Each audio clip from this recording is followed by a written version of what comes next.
En este video hablaremos de las funciones inorgánicas. En principio, las que vamos a tratar son las que se encuentran en el siguiente cuadro: óxidos, bases, ácidos, sales, hidruros y peróxidos.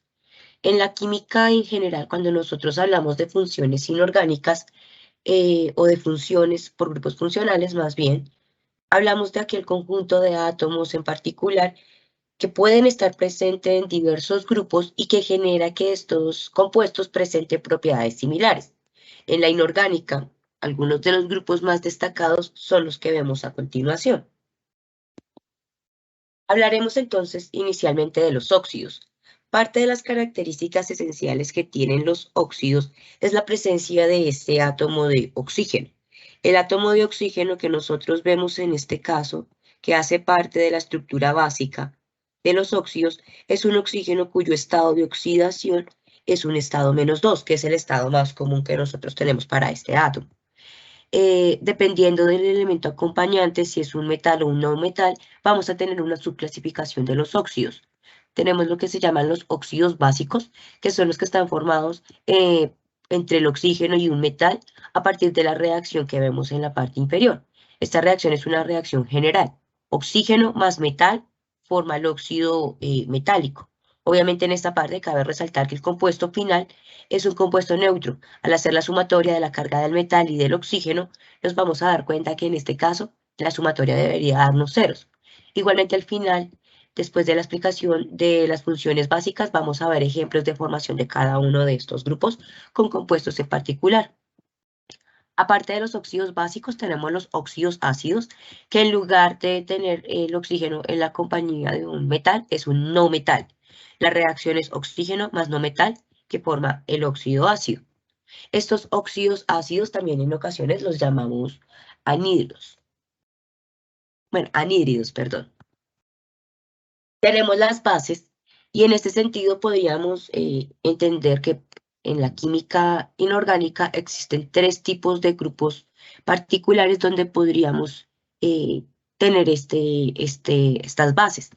Las más populares son los hidróxidos, que se destacan en este caso por tener dentro de su estructura OHs. Se forman por la reacción con agua y un óxido básico, que es lo que nosotros vemos acá. Agua más óxido básico forma en este caso el hidróxido, que se caracteriza porque el catión en este caso es el metal, posteriormente viene como anión el hidróxido, el OH. Aparte de los hidróxidos, existen otros grupos que podrían en este caso ser bases como los carbonatos y los bicarbonatos. Aquí cabe la pena resaltar que estos carbonatos y bicarbonatos son sales provenientes del ácido carbónico. Ejemplo de algunos de estos compuestos es el carbonato de sodio o el bicarbonato de sodio. El último grupo son los que están basados en amoníaco, ¿sí? En este caso, pues vamos a tomar de referencia el amoníaco. Es una base generada a partir del nitrógeno y pues se caracteriza por tener esta estructura NH3. El amoníaco en agua puede generar la formación de hidróxidos, que es lo que le da la característica de base. En la parte de la nomenclatura, realmente nosotros nos vamos a centrar principalmente cuando hable del tema de las bases en los hidróxidos. Cuando hablemos de las sales, pues aquí también mencionaré un poco de la nomenclatura relacionada con los carbonatos y bicarbonatos. Otro grupo que tenemos son los ácidos.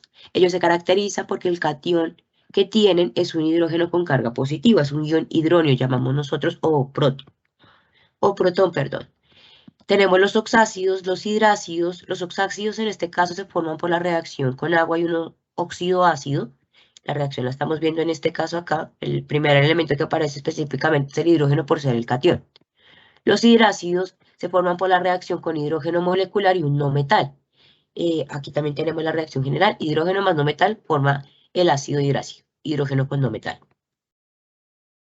El otro grupo que tenemos son las sales. Estas sales se forman por la reacción de un ácido con un hidróxido. Esa es la que vamos a tomar de referencia para poder explicar este tema.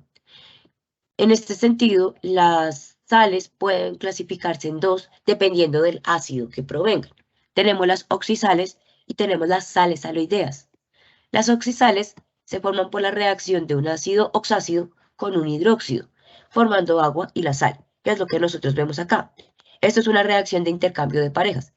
El hidrógeno del ácido con el OH del hidróxido forman el agua. El restante, el metal y el no metal con oxígeno, forman la sal, siendo el metal el primer elemento que aparece dentro de la composición de la sal y el no metal con oxígeno el posterior que vemos acá.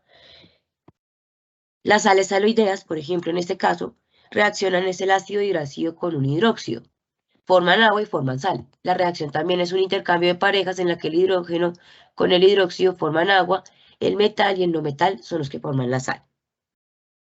Hay otros grupos funcionales que nosotros vemos en la química inorgánica, como los hidruros.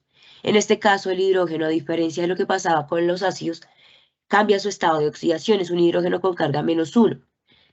En este caso, para llevar a cabo la formación, tomamos hidrógeno molecular con un metal y me forma el hidruro. A diferencia de lo que nosotros veíamos en los ácidos, donde el hidrógeno iniciaba la fórmula, en los hidruros el hidrógeno finaliza dentro de la fórmula. Los peróxidos son otro grupo funcional en el que el oxígeno participa. El cambio significativo que vamos a tener es que este oxígeno ya no va a tener la carga -2 que veíamos inicialmente. El oxígeno en los peróxidos va a tener carga -1. Inconveniente que tiene el oxígeno -1 es que él no puede estar solo, siempre está de manera bimolecular. Por lo tanto, el peróxido siempre lo vamos a reconocer con este O2-2. Este oxígeno con este tipo de estado de oxidación puede reaccionar con los metales o con hidrógeno también para formar los peróxidos. Aquí cabe resaltar que en cualquiera de los casos los productos que en este momento vamos a formar todos son neutros. Es decir, que al sumar la carga de todos los elementos que hacen parte del producto, en todos los casos la carga tiene que ser 0.